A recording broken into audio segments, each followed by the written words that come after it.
for freedom, circle round for peace, for all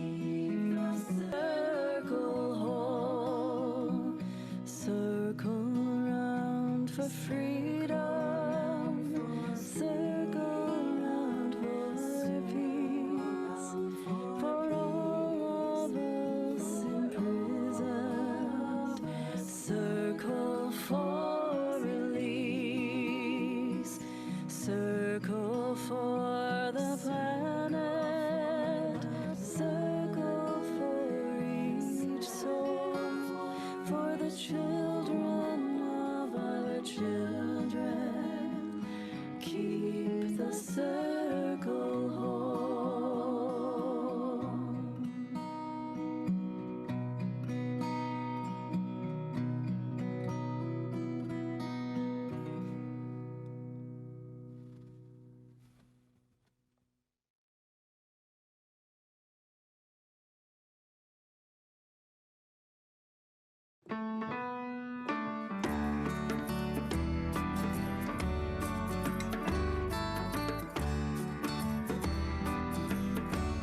Oh, we give thanks for this precious day, for all gathered here and those far away, for this time we share with love and care. Oh, we give thanks for this precious day.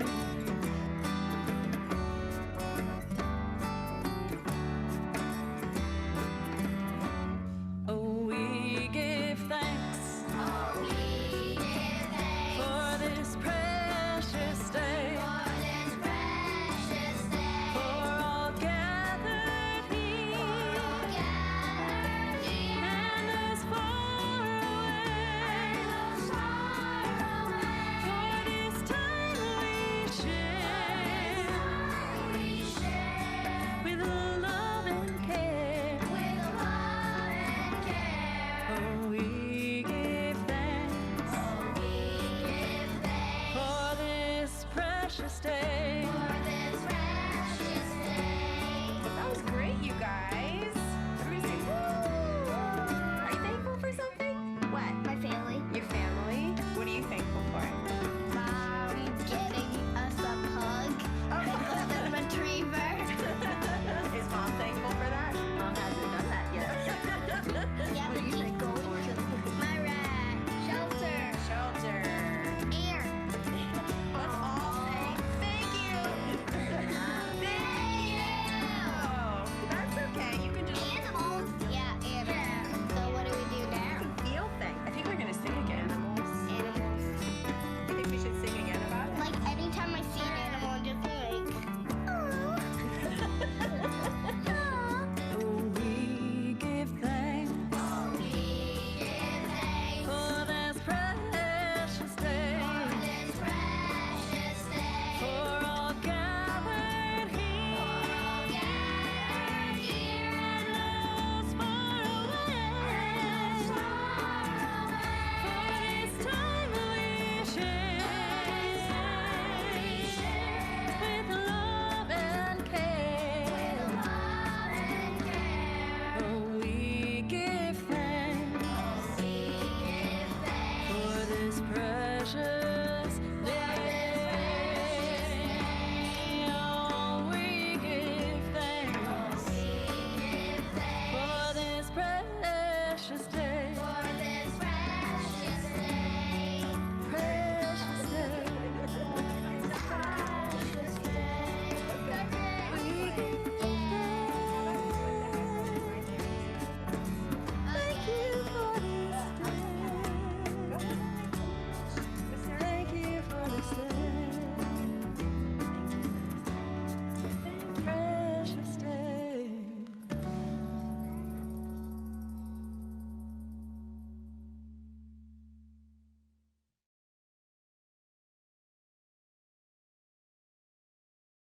We are going, heaven knows where we are going. We know within, and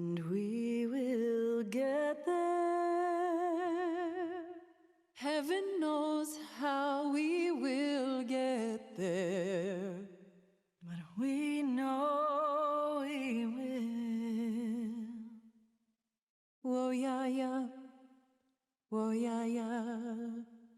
Whoa, yeah, yeah. Whoa, yeah, yeah. Whoa, yeah, yeah. Whoa, yeah, yeah. Whoa, yeah, yeah.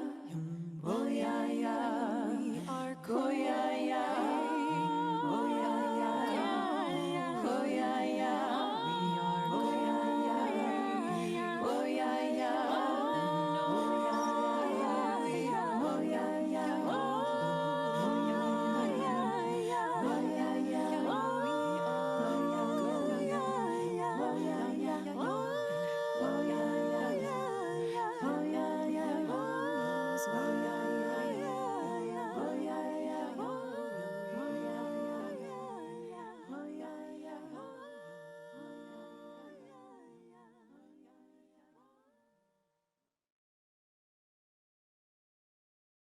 Keep your heart wide open, though the waves wanna push you around. You gotta keep your heart wide open till your faith brings you back to solid ground. I'm gonna keep my heart. I'm gonna keep wide open. I'm gonna keep my heart wide open. Though these waves wanna push, though they want me around, though the waves wanna push me around. I'm gonna keep my heart. I'm gonna keep wide open. I'm gonna keep my heart wide open. My faith brings me back. You want to grab that? No video. Solid ground. Until my faith brings me back to solid ground. We gotta keep our heart. We gotta keep wide open. We gotta keep our hearts wide open. Though these waves wanna put us around. Though these waves wanna put don't you know around. We gotta keep our heart. We gotta keep wide open till our faith brings us back to solid ground. Till our faith brings us back to solid ground.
Church is not a building.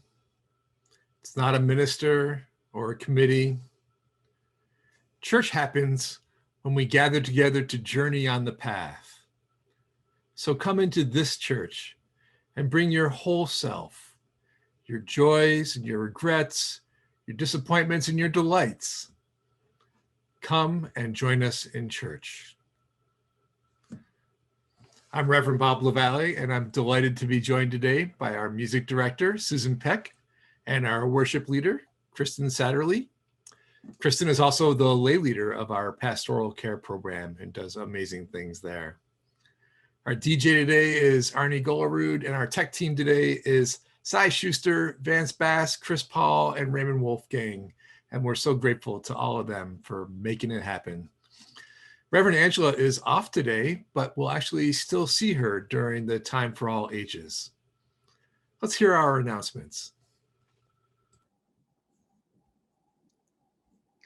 Good morning, all. In this time of pandemic, grief can be an especially lonely experience. The care team will offer a 6-session weekly grief support group this fall, beginning on Tuesday, October 13th at 6:30 p.m. on Zoom. We encourage you to consider this support group if the death of your beloved occurred 6 months ago or longer, and if you think a supportive environment of readings, poetry, activities, and conversation will help you. If you would like to speak to a group facilitator or sign up, please email us at caring@uuabq.org. That's good stuff. Now, before we light our chalices, I want to take a moment to hear about how we are participating as a group in these online worship services. Now, you've probably noticed that we, during the roll-up, the lobby roll prior to the service, that we invite folks to set up chalices or candles prior to the service. And we're curious to learn if folks are actually doing that. So I'm going to launch a short poll. There we go. I just sent that right now. So go ahead and let us know if you're participating in this practice. A lot of folks responding. That's really cool.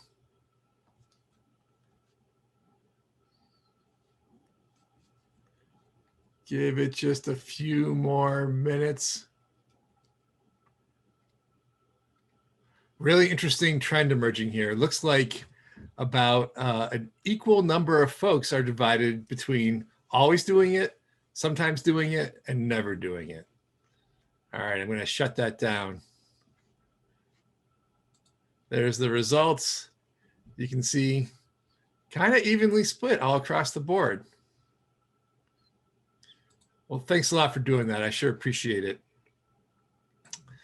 All right, well, in that spirit, let's go ahead and light our chalices. We're going to use the words of Natalie Fenimore today. God of earth, spirit of life, you are for us as the ground is for seed.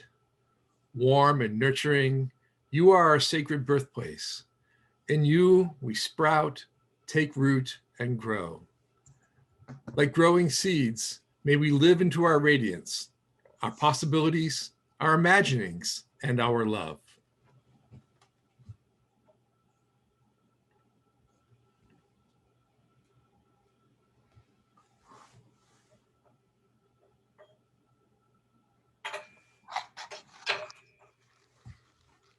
Let us worship together.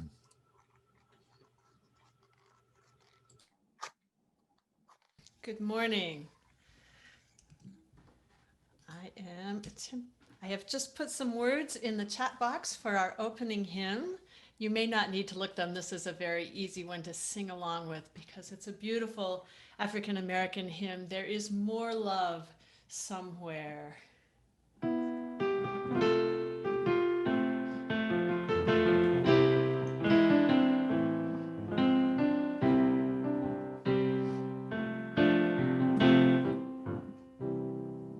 There is more love somewhere.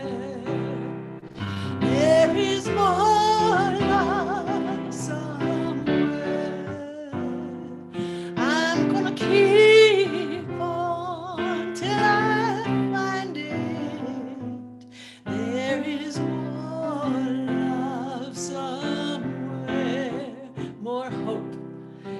there is more hope somewhere. There is more hope somewhere. I'm gonna keep on till I find it. There is more hope somewhere. More peace. There is more peace somewhere. There is more peace somewhere. I'm gonna keep on till I find it. There is more peace somewhere. There is more joy somewhere. There is more joy somewhere. I'm gonna keep on till I find it. There is more joy. There is more joy. There is more joy somewhere.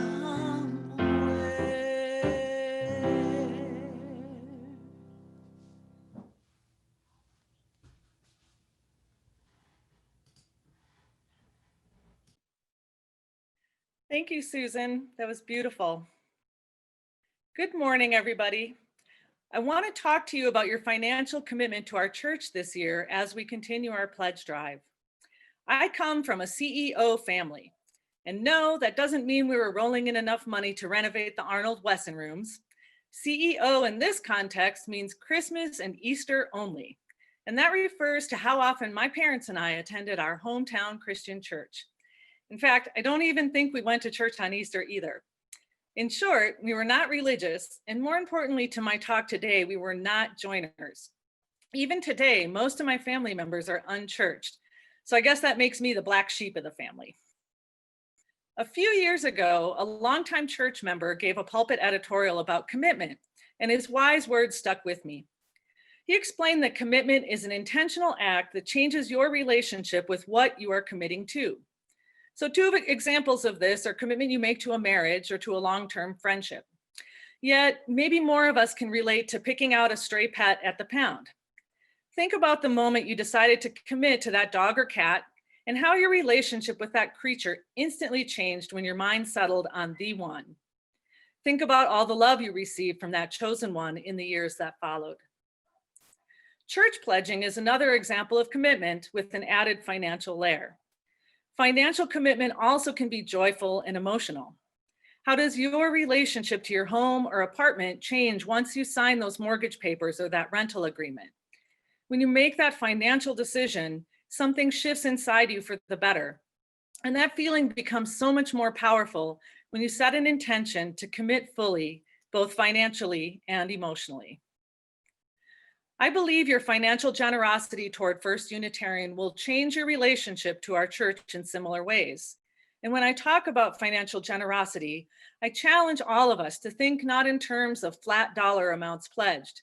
In this era of wealth disparity, a more UU-like measure of generosity is the percentage of your means that you donate to the church. Now, when I challenge us all to strive toward generosity, I'm not talking about committing financially to the extent of working a second job or in a way that takes all the joy out of your life.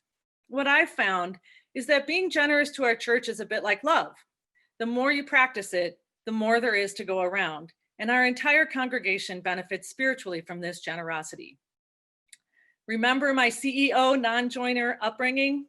Well, I grumbled making our initial pledges to the church. Images of prying cold, hard cash out of my cold, dead hands flew through my mind as I put pen to paper to sign the pledge card every year.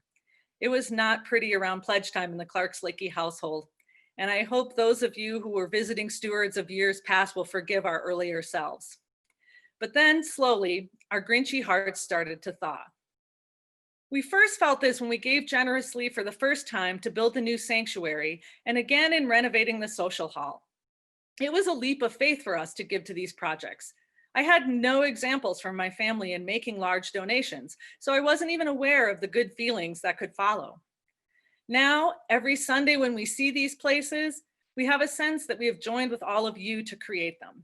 We also feel a connection to those who came before us, who made their own financial commitments so long ago to build this church. Like many of you, we are not lead donors when it comes to our annual pledges. We are still on a journey to being truly generous toward our church. Each year, we try to increase our pledge and we stretch a little more. And every year, that feeling of generosity, our commitment, our connection to our congregation and our church grows a little more solid. Pledging is also about what's in our hearts and minds and a way our values can be realized. With that intention to commit financially, you will feel more connected to these people, our sanctuary, these ideas, our spirituality, and our larger faith. These intangible gifts are more priceless than any pledge amount, and they can be yours when you give generously. And together, committed, we will accomplish greatness. Thank you.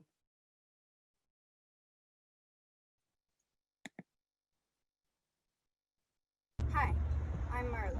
I invite you to join me in Children's Affirmation. We are Unitarian Universals. We are people of faith with open minds, loving hearts, and helping hands.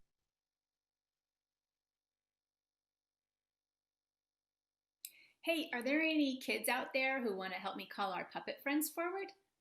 Come on closer to the screen. Let's call Lucia and Olivia. Are you ready? Lucia, Lucia, Olivia, Olivia. Oh, hi, there they are. Woohoo, Lucia's energetic as usual. And how are you? How are you, Olivia? Tonight Yom Kippur starts and you're planning to fast? Oh my, I see. Lucia, could you settle down, please? You're fasting? Are you Jewish now? You're fasting and it's like Zooming? They're both fast? Oh my, okay. I think I understand what's going on now, besides you making me dizzy, Lucia. This is kind of confusing, I guess, with the words. You are Zooming on Zoom because you think that Zooming means fasting, which is what Olivia does for Yom Kippur. Okay, I see. Where do I start to explain this? You know, Lucia, I think maybe you'd better go outside and run off some energy before we talk about this. There she goes. Does anybody out there ever get the zoomies and you need to just go run around in circles? Yeah, me too. Or how about the wiggles? Do you get the wiggles? Yep. So, okay, Olivia, how about this? Would you be willing to tell me about the Jewish ritual of fasting on Yom Kippur? Oh, okay, let's hear about it. Okay, yes, okay, got it. Yeah. Oh, hi, Rebecca. Hang on, Olivia's just telling me about Yom Kippur. Yeah, sure. Oh, okay. Let me just see if I could paraphrase a little bit. Okay, so one day a year from sundown to sundown, starting tonight and going until tomorrow night, okay, Jewish people and owls don't eat or drink so that they can pray and think about their lives. Was that right? Did I get it? Except if you are sick or you are a baby. Oh, that makes a lot of sense. Oh, okay. Oh, what's going on over there, Rebecca? What is it? They don't eat for a whole day even if they have carrots? Right. Well, I guess owls probably don't eat carrots, but if they did, they wouldn't eat their regular food on Yom Kippur if they are Jewish owls. So, but you think that's silly? Well, that's very opinionated. Oh, look. It looks to me like Olivia's feelings are hurt. What? Rebecca, you understand how you hurt Olivia's feelings? You didn't mean to, you were just saying your opinion? Well, I'm glad that you didn't intend to hurt your friend's feelings, but it looks to me like you did. Like, that was the impact of your words. So, Rebecca, I wonder how you would feel if Olivia said unpleasant things about your belief in the mama rabbit in the moon. Yeah, you wouldn't like that, right? Because that's very important to you. And you wouldn't like it if somebody called your beliefs silly, right? No, of course not. So do you see how your words about something that Olivia believes in hurt her feelings? Yeah, okay. I'm going to whisper something to you, Rebecca. Okay, and do you remember that being a friend means apologizing when you have hurt them, even if it wasn't your intention to hurt them? Yeah, okay. Now, Rebecca, before you apologize, can you tell me what you've learned from this that will prevent you from doing it again in the future? You've learned that we don't talk about religion in this church? No, we do talk about religion in this church, Rebecca. It's just that when we talk about it, we do so respectfully, okay? Here's a positive way to look at it. We try to be curious, not furious, when other people are different from us, okay? All right. Are you ready to apologize now? You are? Okay. Let's hear it. Oh, that's sweet. A little hug. Oh, okay. I'm really glad that your friendship has survived this. So let's be curious, Rebecca, and why don't we now ask Olivia how she feels about fasting on Yom Kippur? Would that be all right? Oh, okay. Well, they're whispering to each other. Could I know what you guys are saying now? Rebecca, why don't you tell me what you understood from Olivia? She says that it's a wonderful day. Olivia can think about important things all day, and she doesn't have to hunt for mice. Thank you, Olivia. And thank you for helping us understand. Thank you for spending this time with us, you two. We have understood a lot of things today, thanks to your friendship and to this conversation. And now I think it's time to say goodbye, okay? Goodbye, goodbye, goodbye.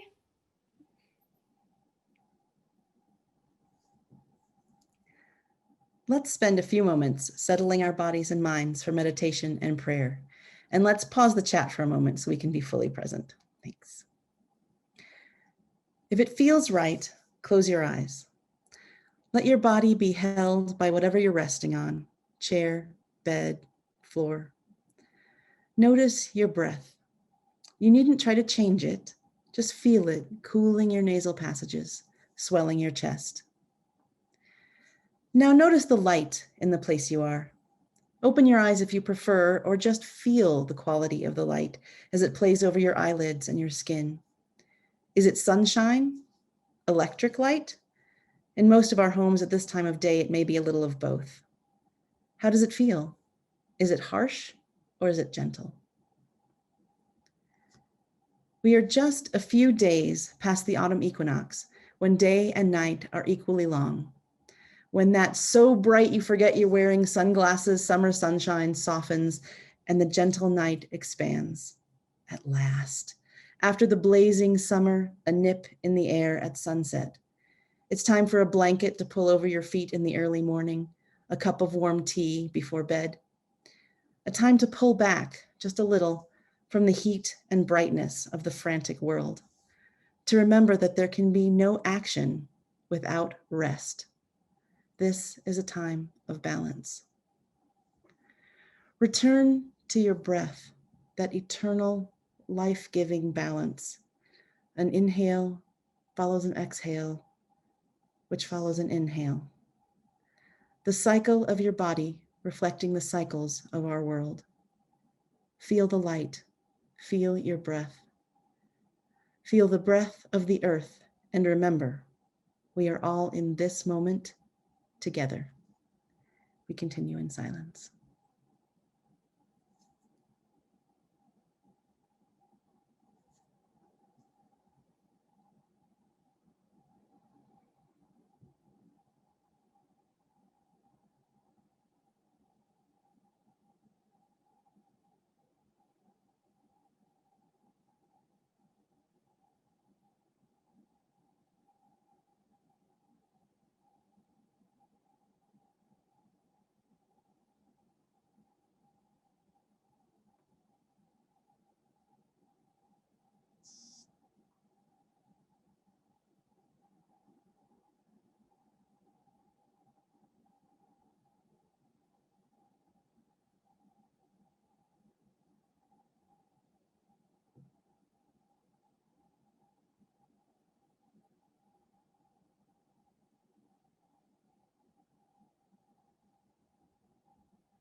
When we share our joys and concerns,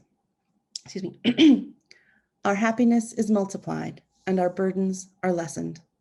When the video begins, share your joys and concerns in the chat bar that we may hold them together, according to the prompt on the screen. If you're not able to write them in the chat bar, we'd still love to know what's on your heart.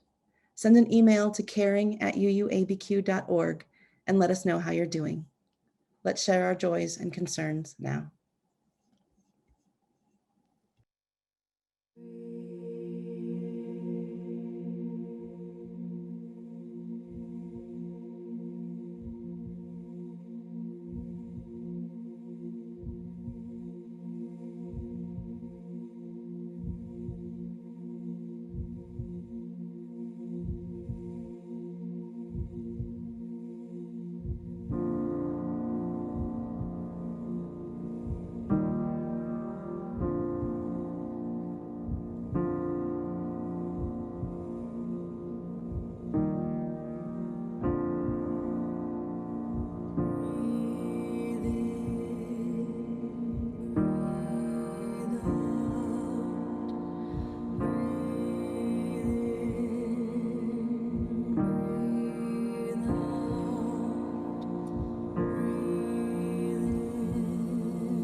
When I breathe in, I'll breathe in peace. When I breathe out, I'll breathe out love. When I breathe in, I'll breathe in peace. When I breathe out, I'll breathe out love. When I breathe in, I'll breathe in peace. When I breathe out, I'll breathe out love. When I breathe in, I'll breathe in peace. When I breathe out, I'll breathe out love. When I breathe in, I'll breathe in peace. When I breathe out, I'll breathe out love. When I breathe in, I'll breathe in peace. When I breathe out, I'll breathe out love. When I breathe in, I'll breathe in peace. When I breathe out, I'll breathe out love. When I breathe in, I'll breathe in peace. When I breathe out, I'll breathe out love. When I breathe in, I'll breathe in peace. When I breathe out, I'll breathe out love. When I breathe in, I'll breathe in peace. When I breathe out, I'll breathe out love. When I breathe in, I'll breathe in peace. When I breathe out, I'll breathe out love.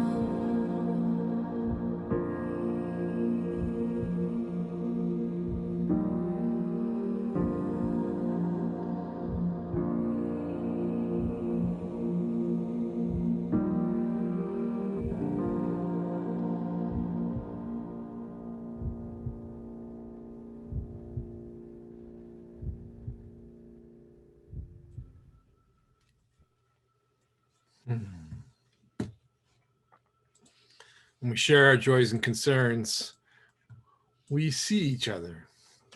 We see so many things. We see the joys of fall and birds that are migrating through, and the joy of feeling in love or falling in love. A special joy for Liz Davidson as she retires from her very noble service at the VA hospital. Congratulations, Liz. We say joy for Dungeons and Dragons and for daughters and kids and for making art and for today's open mic that's happening later on this afternoon, and joy of learning and joy from our branch congregations in Socorro and East Mountains. We're so glad to all be together in this place. And we have our concerns. Obviously, our nation is very much on our hearts right now in this election. We're missing our friends, seeing people struggle with illness and serious concerns about the state of our climate and the struggles of people to learn in the difficult Zoom environment. We see all these things and we lift them all up to the great powers of celebration and healing and renewal that are known by many names. And we lift up our congregant, Patsy Kelton-Bourne, who passed on September 20th. May her family and loved ones be comforted by their memories of her, and may light perpetual shine upon her.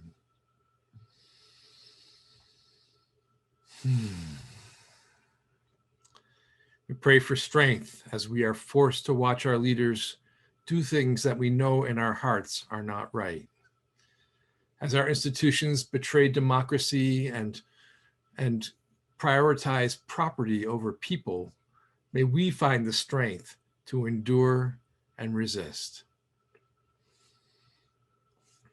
On this weekend before Yom Kippur, the Day of Atonement, we remind ourselves of the ways that we have failed to live fully into our values. We forgive ourselves, we forgive others, and we vow to begin again in love. At this fall equinox, we pray for balance and equanimity. May we find harmony with this beautiful planet, and may we find harmony within our communities. And in this time of pandemic, we give thanks for all those working so hard to keep us healthy and keep us living lives that are as full as we can be in this moment. We lift up the healthcare workers and teachers and delivery people and so many others who sustain us in this time that is like no other. May we see the holy in our communities. May we see the holy in each other. May we see the holy in ourselves. And may we all be held in the heart of love. Peace be with you.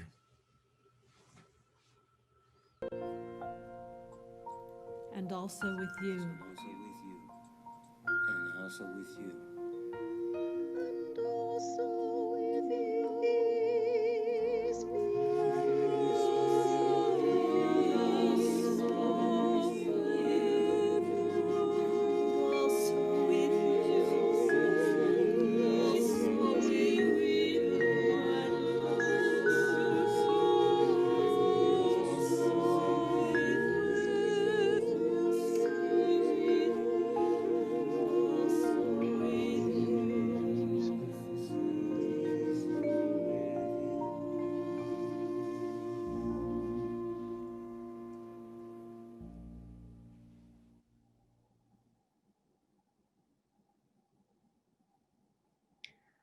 Our reading today is We Are Worthy by Elandria Williams, UU religious educator and past co-moderator of the UUA. Elandria passed suddenly and unexpectedly this week. We lift up her words today. We are worthy, not because of what we produce, but because of who we are. We are divine bodies of light and darkness. You are not worthy because of what you offer, not because of what is in your mind, not for the support you give others, not for what you give at all. We are worthy and are whole just because. In this great turning, In this great pandemic, in this radical readjustment and alignment, we are not disposable. We are needed. We are the very people that have withstood everything that has been thrown at us as a people. And as Maya Angelou would say, still I rise. We arise from the pain. We rise from the grief. We arise from the limits people place on us and the limits we place on ourselves. We rise to be the children and the ancestors. We rise to be our true selves. Our true selves in relationship to our families and communities, recognizing our liberating and whole selves, honoring them and others as we strive for abundant communities, abundant lives, abundant relationships, and abundant values and cultural manifestations. We are worthiness personified. I, you, and we are worthy and deserve a life where we are not always fighting for our existence. Imagine what we could create if we were not always in the struggle. Imagine what we could envision if we could just be let to just go there. So tired of always having to resist, to fight, demanding, pushing. To everyone that has the courage, the power, the ability to co-create what we want and need while rooting in what we can't lose and who we are. You are the visionary. You are the hope. You are our ancestors' dreams. No, you might not ever end up on some list somewhere, but you are on a list in someone's heart and mind. And if it's in how you move in the world so people can see by example, you are the embodiment of what we need. Thanks to all that are the embodiment. The embodiment not of productivity, but the embodiment of radical love, care, and sanctuary. It's time. Embodiment time. Embodiment. Living one's values out loud. Let me live every day my values out loud. Let us live every day our values out loud, embodying our values, not the productivity quotient, beyond productivity, past productivity, true embodiment, life.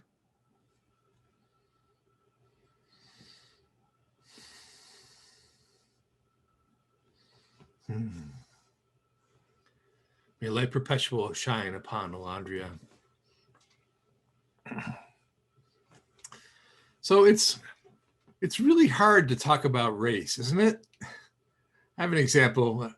Back in 2015, I was part of a small group of folks who were forming a chapter of this group showing up for racial justice in Buffalo. We didn't quite know how we do this work of getting more folks involved in anti-racism in our city, but we figured we'd just start by trying to make connections. So we came up with this scheme. We figured we'd print up a bunch of Black Lives Matter yard signs, and we'd each take a bunch of them under our arms and head out to a mostly white neighborhood in Buffalo. And we'd go from door to door, and our approach was pretty simple. We'd knock on the door, and if someone answered, I'd say, "Hi, I'm Bob. I'm with Showing Up for Racial Justice. And I wonder if you had 5 minutes to talk about race in Buffalo." Those poor, unsuspecting people. The looks on their faces like deer in the headlights. I really think some of them would have been happier if I'd been a Jehovah's Witness or a bill collector or something. Now, to be fair, a lot of them stayed in the door and had the conversation.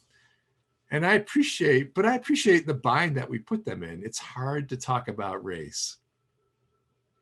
Well, I'm here today to say that even though talking about race is hard, anti-racism is a fundamental part of our faith tradition, our spiritual practice. Anti-racism work and spiritual practices are part of the same thing. We either do both well or neither well. We either do both anti-racism work and spiritual practices well or neither well. So let me explain. A good place to start is to ask, why is anti-racism part of the work of this Unitarian Universalist church. And I think our principles set this out pretty well. There's the affirming of justice, equity, and compassion in human relations. There's the goal of world community with peace and liberty and justice for all. And eventually we're going to have an eighth principle. I know that's coming. And that eighth principle goes, asks us to be working towards building a diverse, multicultural, beloved community by accountably dismantling racism and other oppressions in ourselves and our institutions. So, and among our sources, we draw on the words and deeds of prophetic women and men, which challenge us to confront the powers of and structures of evil with justice, compassion, and the transforming power of love. So this is us. As Unitarian Universalists, we are explicitly called to this work. But what makes anti-racism a spiritual practice instead of just another kind of advocacy? So let's talk about spiritual practices, or what I like to call faith formation. I think they're kind of interchangeable. Faith formation is the lifelong pursuit of deeper knowledge and connection that helps us grow in our sense of meaning and purpose and consolation and resilience, things that we need so much of right now. In our Unitarian Universalist tradition, individually, we can practice a wide variety of ways to foster that sense of meaning and purpose and consolation and resilience. And that's beautifully reflected in the life of this congregation of First Albuquerque. For example, our Covenant of UU Pagans held a lovely Mabon ritual last night to mark the fall equinox. And like I mentioned last week, many folks in this congregation meditate in one form or another. And folks study texts that have value to them. And many, many people in this congregation, do their spiritual practices in the form of service and advocacy that protect the most vulnerable among us. As the saying goes, we are Unitarian Universalists. Love is our theology and service is our prayer. Let's get specific though. Like, what in anti-racism is spiritual? Well, to start, community and connection are spiritual activities. My personal theology is that we conjure the holy through our relationships. When our relationships are right, we bring something extra into existence, something that wasn't there before, a greater presence of the divine. And racism is fundamentally about relationships. Now, bad ones for sure. So practicing anti-racism gets to the heart of a core spiritual practice for me. It fosters the divine. And looking around us, where do we see the holy being cultivated or destroyed in our civic institutions? I see plenty that's unholy in our system of mass incarceration. And I see it in a lot of other places these days, and I know you do too. Anti-racism work also requires self-examination and self-awareness. A good spiritual practice of any sort will help us better understand ourselves and also help us to become more comfortable with our authentic being. You know, as we saw with our shared reading of the book White Fragility within this congregation, folks in this church are fairly sophisticated about racism. We've come to realize that racism is less about white hoods and the Klan and more about the existence of racism, not just in our institutions, but also within ourselves. This is not an attempt to make anyone feel guilty. We've all been marinating in this racist society, and of course, we're going to internalize those messages. It's not a failure of character. It's just what comes with growing up here. But we also understand that some of the work we need to do is within ourselves, and that involves sitting with our discomfort. Good spiritual practices that foster our faith formation sometimes push us into uncomfortable territory. Now, ideally, we have the benefit of a supportive community to journey with us through our discomfort about that. For example, starting in October, 40 folks from this congregation are going to join with more than 1,000 other Unitarian Universalists in the Beloved Conversations program. And my prayer is that we'll be both uncomfortable and together as we foster our self-awareness. And I'm expecting that we'll also cultivate a healthy humility around that topic. And by the way, if you weren't able to participate in the fall session of that, they're going to be offering that again in the spring. So you haven't missed your chance on that. Now, there are a lot more spiritual practices embedded in anti-racism. I want to focus on one more. Our first principle calls us to see the inherent worth and dignity in every person. Another way to put that would be to see everyone as divinely created, to see everyone as containing the spark of life and possibility and the holy. And it's especially true when we consider those who are struggling with empire. And by empire, I mean the racist and sexist and transphobic and capitalist systems that use and dehumanize people. When we see the divinity in everyone, we're allowing the divine to show up. When we see the divinity in everyone, we allow the divine to show up. I believe that ours is a faith that intentionally subverts hierarchies. I believe that ours is a faith that actually reverses hierarchies. We saw that in the civil rights movement and our response to Selma. We saw that in our battle for equal marriage and how Unitarian Universalists showed up for that. And let me go back to why this is the work of this church. We are in covenant. We are in covenant.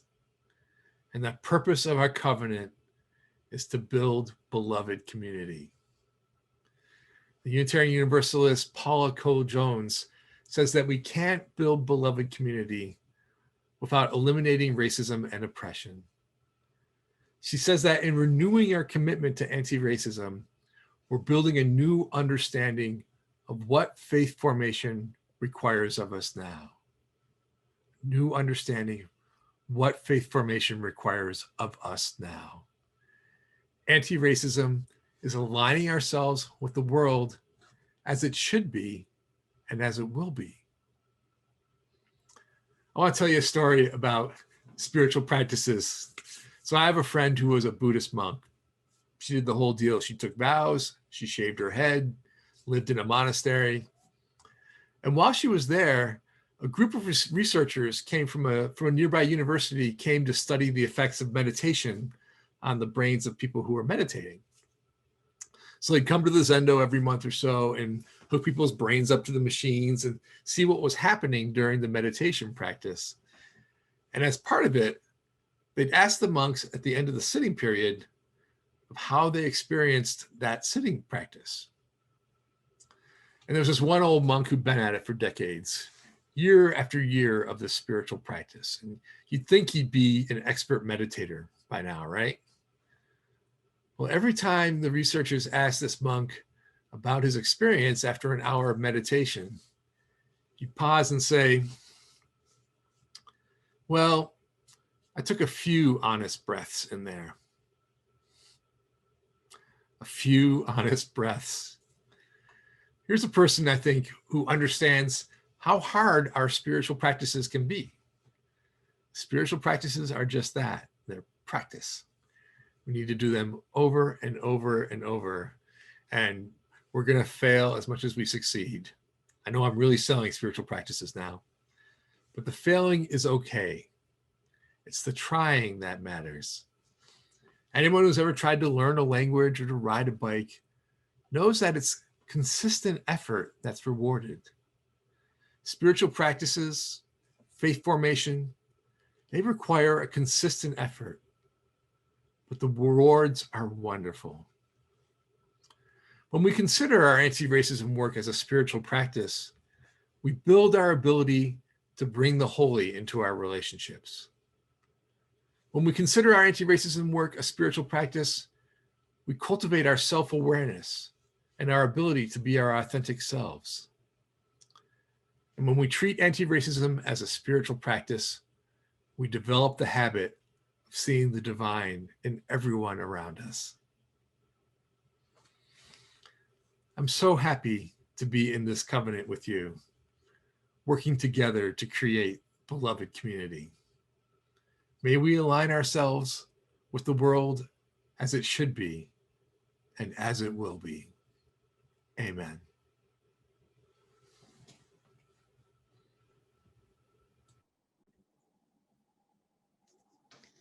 One in 6 people struggle with food insecurity in New Mexico.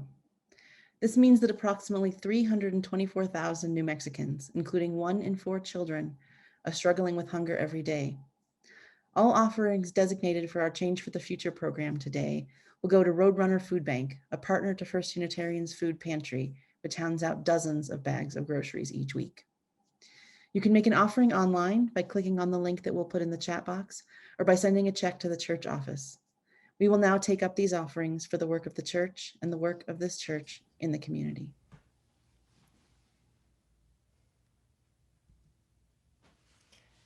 While we're making our offerings, I hope you will also join me in singing this beautiful song about journeying together.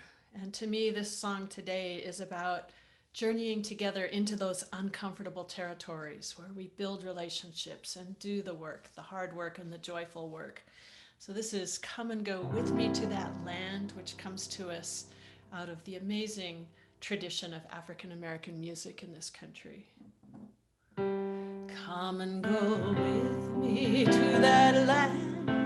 Come and go with me to that land. Come and go with me to that land where I'm bound. Come and go with me to that land. Come and go with me to that land. Come and go with me to that land where I'm bound.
Yeah, I love it.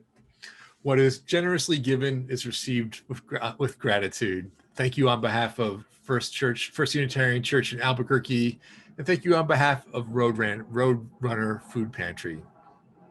So we approach the end of our service today. We're offering, you can stick around and have a group discussion with your fellow congregants in the breakout rooms. Just watch for the breakout rooms when they come up. And a possible question to think about today when you're in your groups is, what spiritual practices do you do that you consider to be part of anti-racism? What spiritual practices do you do that you consider to be part of anti-racism? And I'll put that in the chat right here. Just a second.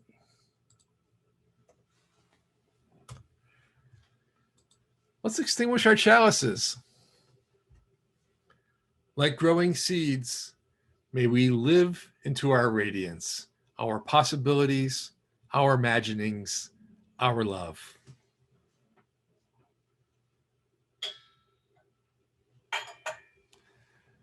Our worship is ended, our service begins. Go in peace, gentle people, and practice radical love.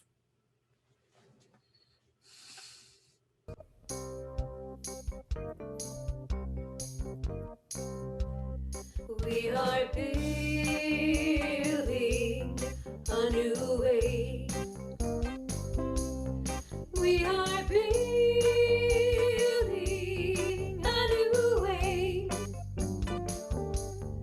We are building a new way, feeling stronger every day. We are building a new way. We are building a new way, a new way. We are building.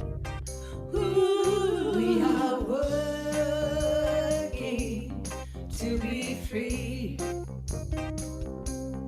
We are working to be free. We are working to be free from hate and greed and jealousy. We are working to be free. We are building a new way, a new way. We are building. Ooh, we can feed our every need. We can feed our every need. We can feed our every need. Start with love, that is the seed. We can feed our every need. We are building a new way, a new way. We're building. Yeah, yeah, yeah. Peace and freedom is our cry. Peace and freedom is our cry. Peace and freedom is our cry. Without peace, this world will die. Peace and freedom.